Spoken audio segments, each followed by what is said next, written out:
নমস্কার বন্ধুরা, গল্পের চিলেকোঠা পরিবারে আপনাদের সকলকে স্বাগত জানাই। আমি সায়নী।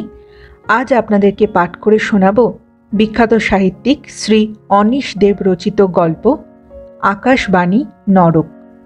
গল্পটি কেমন লাগলো কমেন্টে জানাবেন। যদি ভালো লাগে লাইক করবেন, আর চ্যানেলটিতে যদি নতুন হয়ে থাকেন সাবস্ক্রাইব করবেন।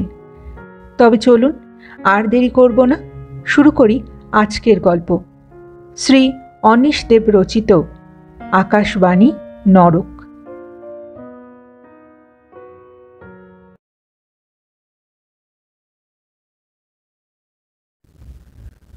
মনিকার কথা শুনে একেবারে স্তম্ভিত হয়ে গেলাম। একটা নামগোত্রহীন আতঙ্ক পায়ের পাতায় বরফ ঠান্ডা স্রোতের মতো প্রবেশ করে সূক্ষ্ম তন্তুজাল বেয়ে আঁকাবাঁকা পথে উঠে আসতে লাগলো মস্তিষ্কের দিকে। ঘরের মেঝেটা মনে হলো নরম একতাল জেলি হয়ে গেছে। ভারসাম্য রেখে দাঁড়িয়ে থাকতে বেশ কষ্ট হচ্ছে আমার। মনিকা অনেকক্ষণ আমার মুখের দিকে তাকিয়ে রইল। ওর মুখ পূর্ণিমার চাঁদের মতো সাদা হয়ে গেছে। ওর সৌন্দর্য উবে গিয়ে ভীষণ কুৎসিত দেখাচ্ছে।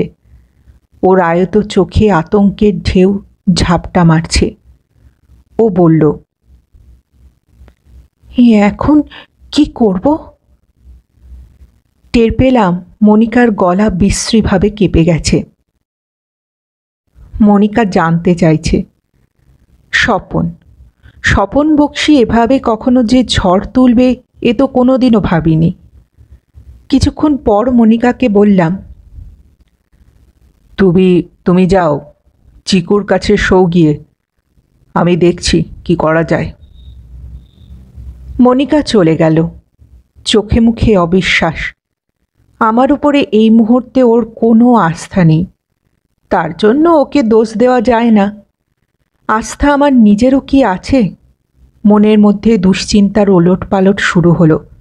মনিকার জন্যে, চিকুর জন্যে, আমাদের 2 বছরের ছেলে চিকু। 3 বছর আগে ঠিক এই রকমই একটা ঝড় তুলেছিল স্বপন বক্সী, আমার বন্ধু।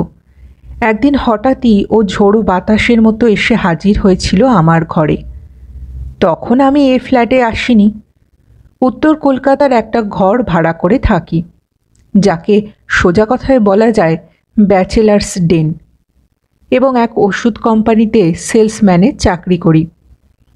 অফিসে বেরোবো বলে তৈরি হচ্ছিলাম।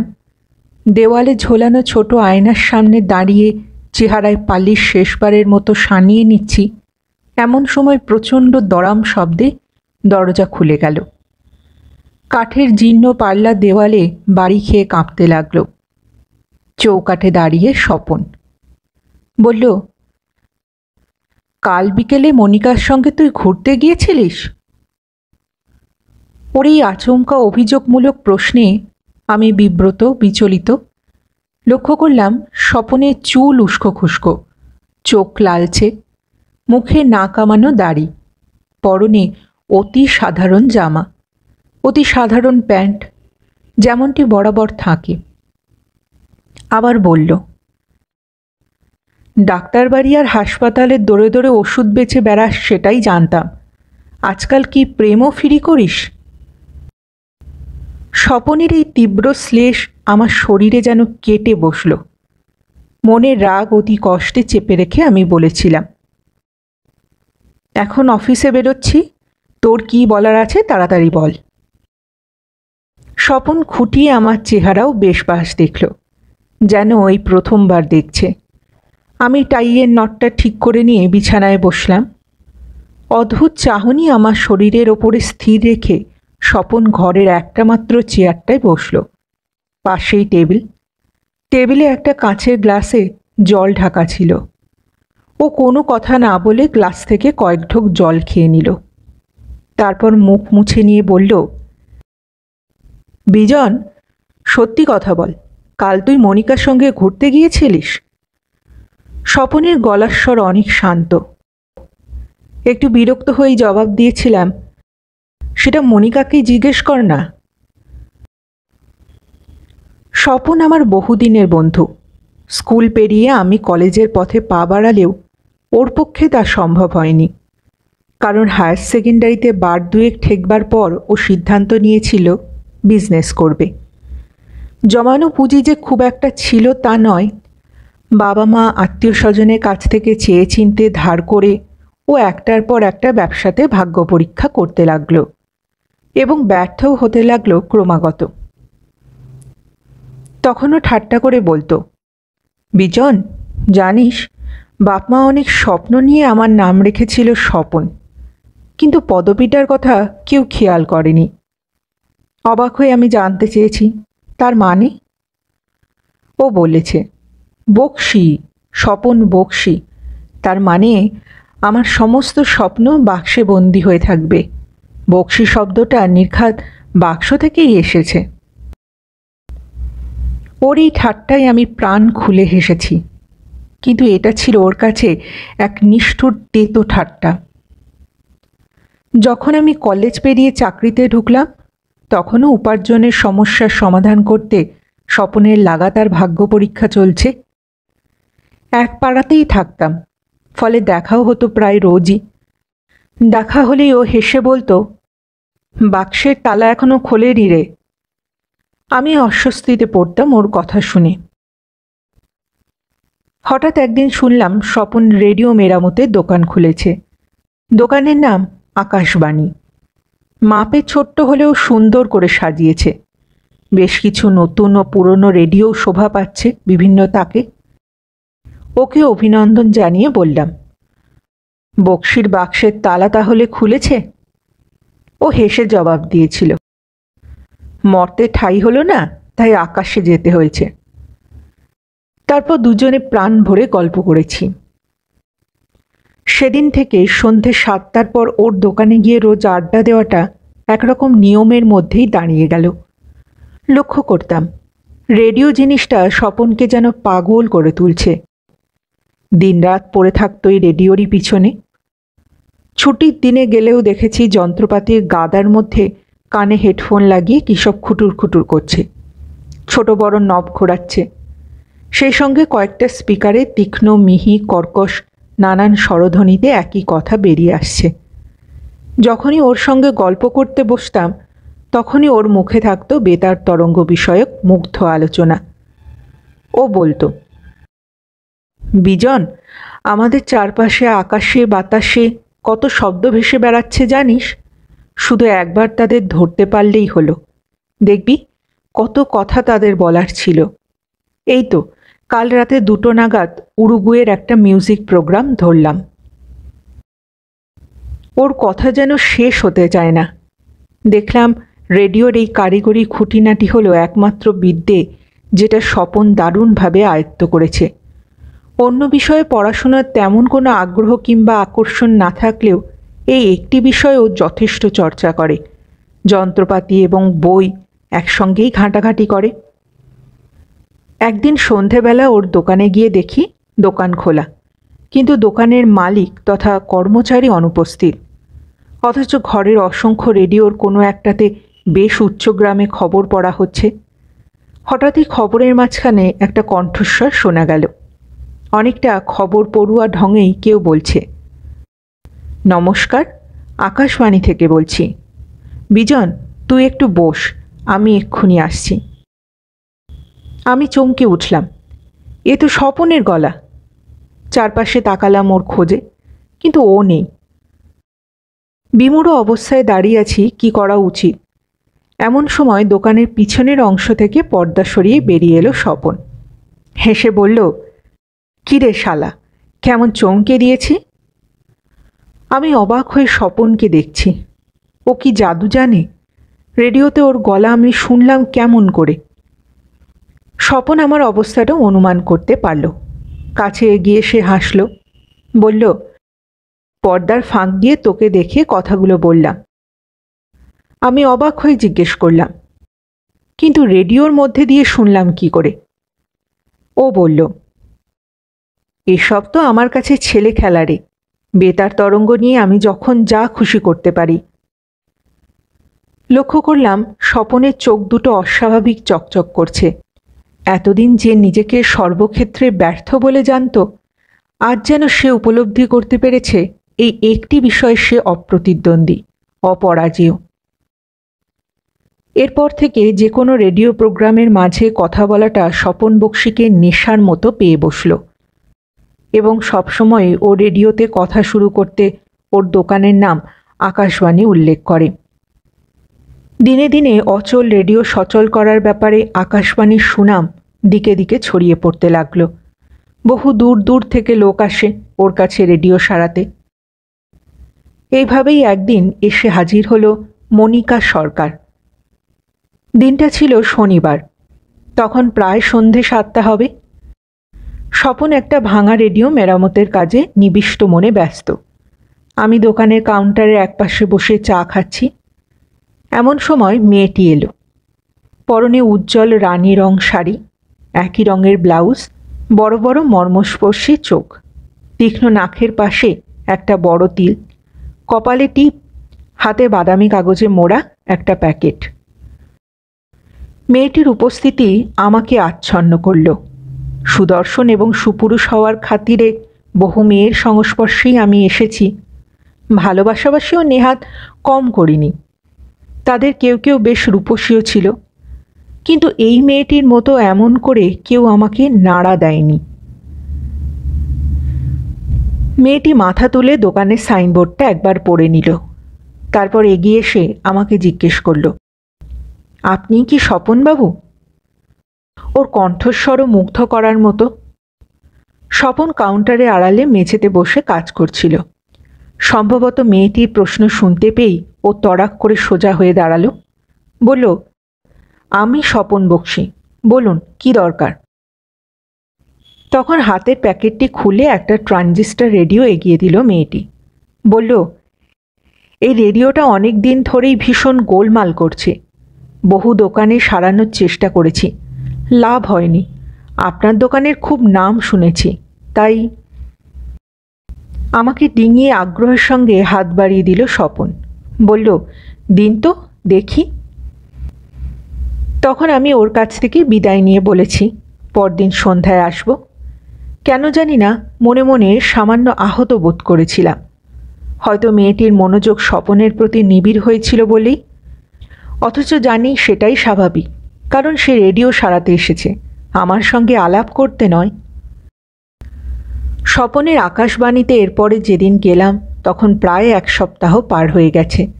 একটা হতাশা, ক্ষোভ আর ব্যর্থতা কোনো অজ্ঞাত কারণে আমার মনটাকে চেপে ধরেছে, কারণ আমি মেয়েটির মুখটা ভুলতেই পারছি না।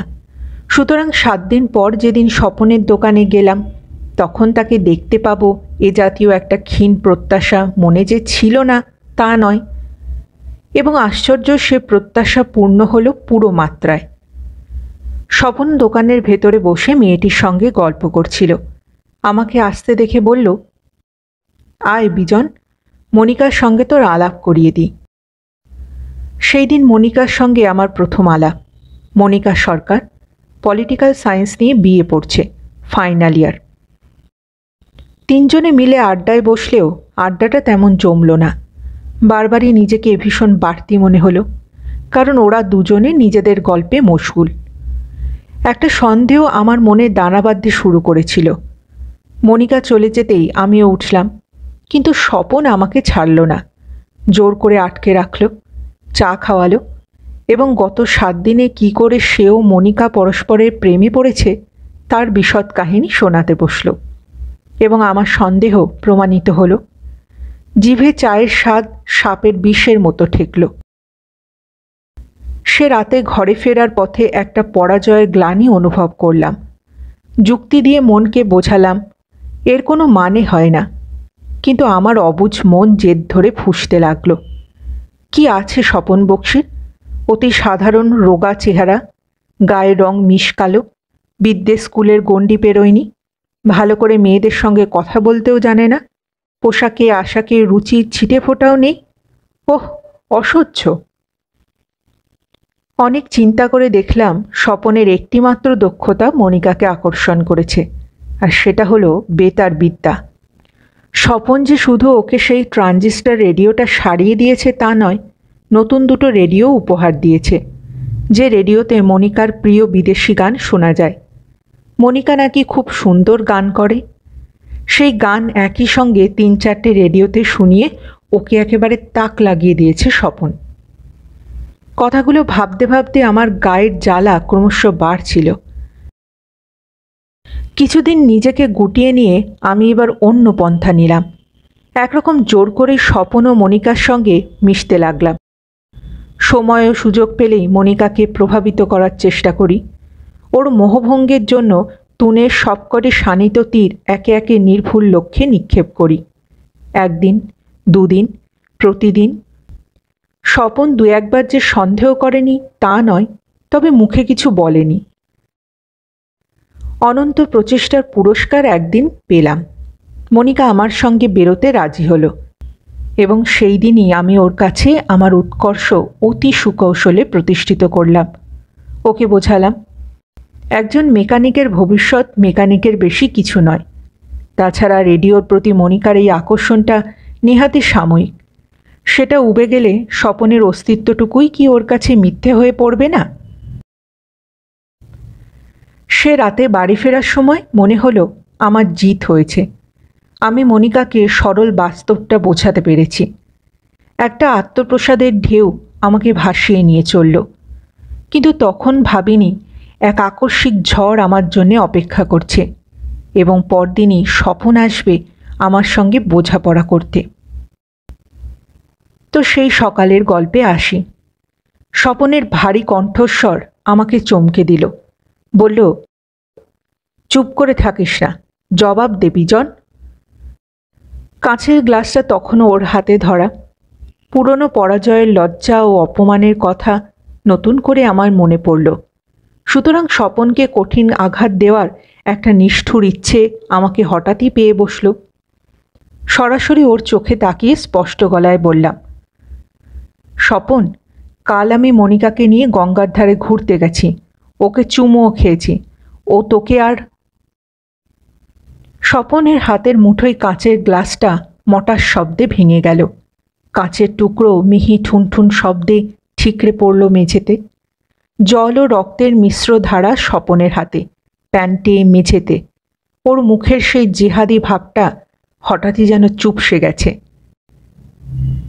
আমি ওকে ধরতে উঠে দাঁড়ালাম, কিন্তু ও হাতের ইশারায় আমাকে থামিয়ে দিল। হাতের যন্ত্রণায় বিন্দু মাত্র ভ্রূক্ষেপ না করে অনেকক্ষণ চেয়ে রইল আমার দিকে। তারপর ওর চোখ ফেটে জল বেরিয়ে এলো, গড়াতে লাগলো গাল বেয়ে। ওর দেহটা যেন কেঁপে উঠল কান্নার দমকে। ভাঙা অস্পষ্ট গলায় ও বলল, বিজন, তোকে আমি দোষ দিই না। আমার কী বা আছে মনিকাকে দেওয়ার মতো? তবে জানিস, এই একটিমাত্র স্মরণীয় ঘটনা ঘটেছিল আমার জীবনে। একটা মেয়ে আমার প্রেমে পড়েছিল। আমি নিজেও সেটা বিশ্বাস করতে পারিনি। সত্যি সত্যি কি একটা স্বপ্ন আমার বন্ধ বাক্স থেকে বেরিয়ে পড়ে সত্যি হয়ে উঠল? কিন্তু না, বরাবরের মতোই আমি হেরে গেছি। না, তোর কাছে নয়, নিজের কাছে। বলতে পারিস এর পরে আমি কি নিয়ে বাঁচব? এ ঘটনা তো আমার জীবনে দ্বিতীয়বার আর ঘটবে না। কথাটা শেষ করেই রক্তাক্ত হাতটা মুঠো পাকিয়ে টেবিলে এক প্রচণ্ড ঘুষি বসিয়ে দিয়েছিল স্বপন। তারপর যেমন এসেছিল তেমনই ঝড়ের মতো বেরিয়ে গিয়েছিল। সেদিন রাতেই খবর পেয়েছিলাম স্বপন আত্মহত্যা করেছে। আকাশবাণীর ঘরে অত্যন্ত বীভৎসভাবে আত্মহত্যা করেছিল স্বপন। মৃতদেহ দেখে ওকে চেনার কোনো উপায় ছিল না। মনিকাকে সঙ্গে নিয়ে যখন ওর দোকানে গেলাম, তখন সেখানে প্রচণ্ড ভিড়, জনতার গুঞ্জন, পুলিশ কর্ডন করছে। স্বপনের বাড়ির লোকেরা বুক ফাটা কান্নায় হাহাকার তুলেছে। অসংখ্য যন্ত্রপাতির মধ্যে ত্রিভঙ্গ অবস্থায় পড়ে আছে স্বপনের দেহটা, পুড়ে কালো হয়ে গেছে। শুনলাম ও নাকি প্রথমে হাতে পায়ে তার জড়িয়ে নেয়, তারপর ধারালো ছুরি নিয়ে নিজের রক্তবাহী শিরাগুলো কেটে ফেলে, আর অবশেষে 440 ভোল্টের বিজলি লাইন অন করে দেয়। কি বিভৎস মৃত্যু! পুলিশ অফিসাররা স্বপনের এই উদ্ভট খেয়ালের কোনো কারণ বুঝতে পারেননি। তবেও মরার আগে নিজের হাতে স্পষ্ট চিঠি লিখে রেখে গেছে, আমার মৃত্যুর জন্য আমি নিজেই দায়ী। মনে আছে, স্বপনের মৃতদেহ দেখে মনিকা অজ্ঞান হয়ে গেছিল। এ সবই 3 বছর আগের ঘটনা, কিন্তু আজ একটু আগেই আমার ও মনিকার জীবনে নতুন এক ঝড় তুলেছে স্বপন। গত 3 বছরে ওর স্মৃতি বেশ ঝাপসা হয়ে এসেছিল। শুধু মাঝে মাঝে আমার মনে পড়ে যেত ওর বীভৎস পোড়া চেহারাটার কথা। ও মারা যাওয়ার পর আকাশবাণী দোকানটাও উঠে গিয়েছিল। আমি এবং মনিকা ওকে নিয়ে আর বিশেষ মাথা ঘামাইনি। পুলিশি তদন্ত শেষ হওয়ার পর আমরা যথারীতি বিয়ে করেছি। নতুন ফ্ল্যাট নিয়ে পুরনো পাড়া ছেড়ে চলে এসেছি আমি। আর তার 1 বছর পরেই এসেছে চিকু। স্বভাবতই পরিপূর্ণ সংসারী হয়ে চিকুকে কেন্দ্র করে আমি ও মনিকা দৃঢ়তর এক বন্ধনে নতুন করে পরস্পরের সঙ্গে বাঁধা পড়েছি। আজ রবিবার।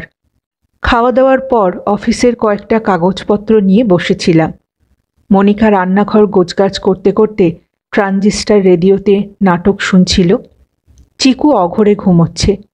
হঠাৎই রান্নাঘর থেকে মনিকার একটা অস্ফুট চিৎকার শুনতে পেলাম। সঙ্গে সঙ্গে হাতের কাজ ফেলে আমি উঠে পড়লাম এবং উদ্ভ্রান্ত মনিকা এসে ঘরে ঢুকল।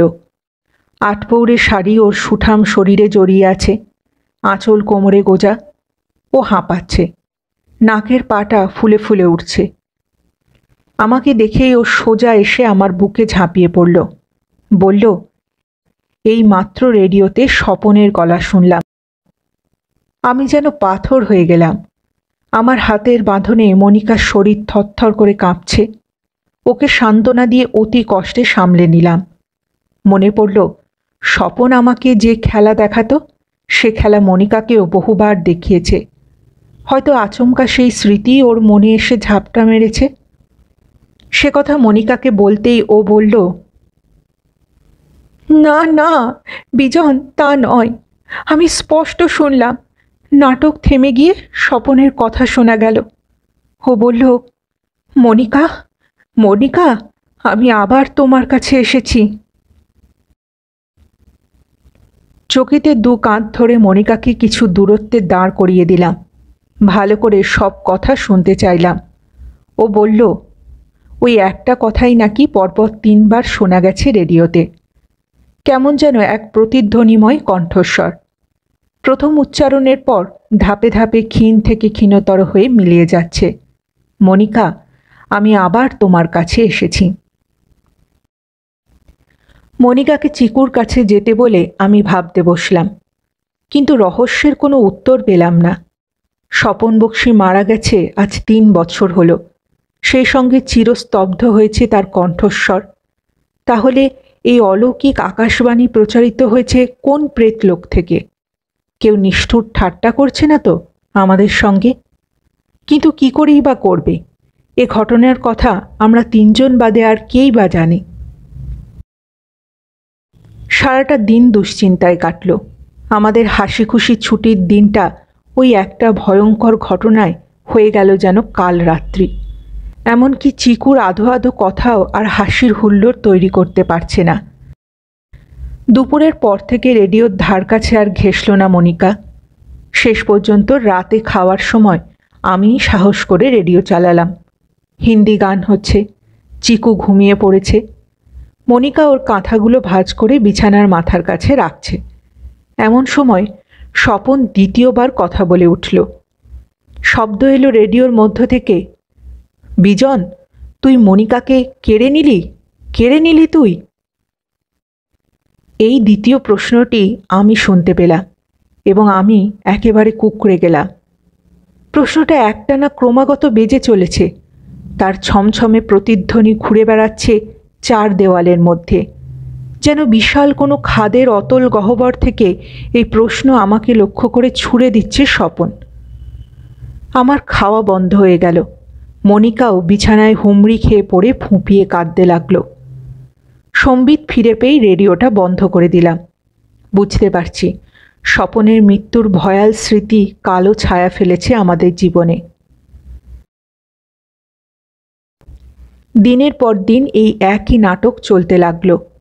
এই অলৌকিক ঘটনার কথা আমি কাউকে বলতেও পারি না, বলা যায় না, শুধু দুজনে মুখ বুজে সহ্য করি। তাছাড়া আমার শিক্ষিত যুক্তিবাদী মন এইসব ঘটনা মেনে নিতেও চায় না।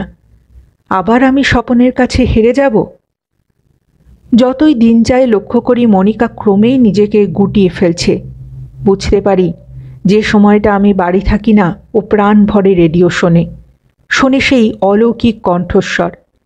সম্ভবত মনিকা বুঝতে পারে 3 বছর আগে স্বপনকে ও ঠকিয়েছিল।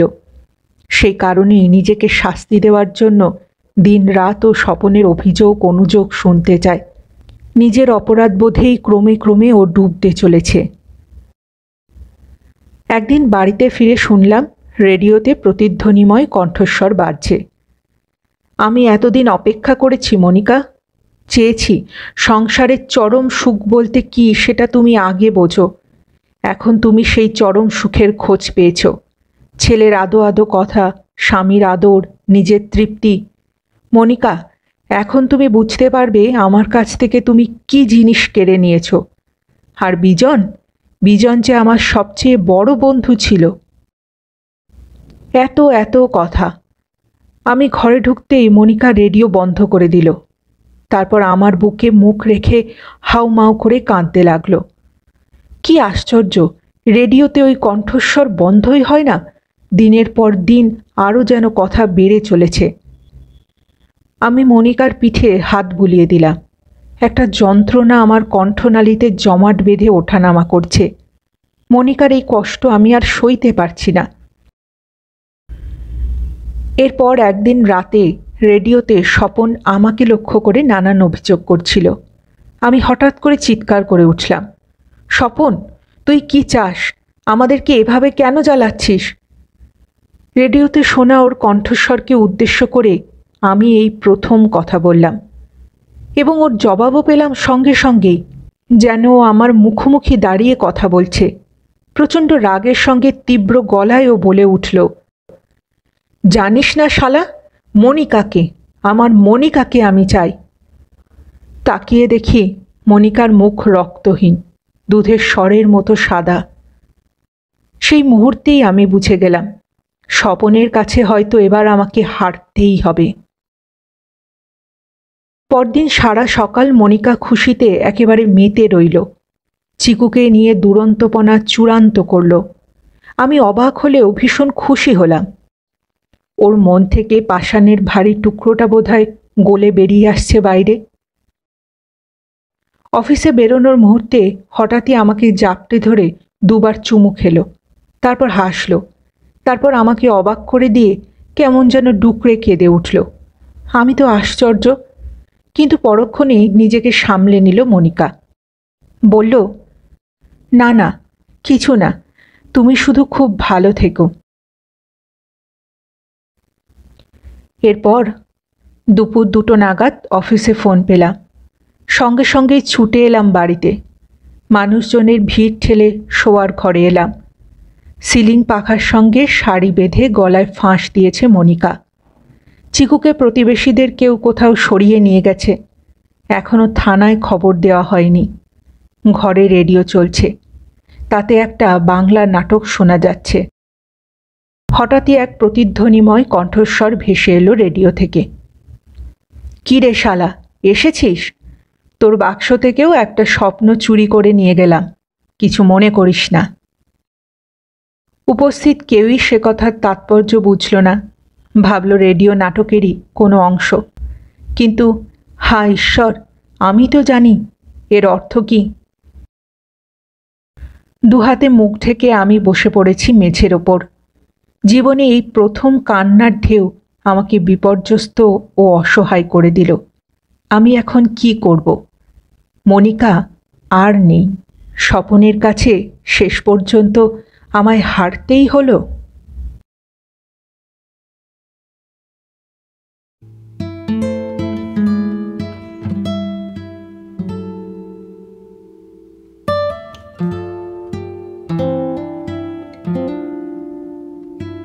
শুনছিলেন আজকের গল্প শ্রী অনীশ দেব রচিত আকাশবাণী নরক।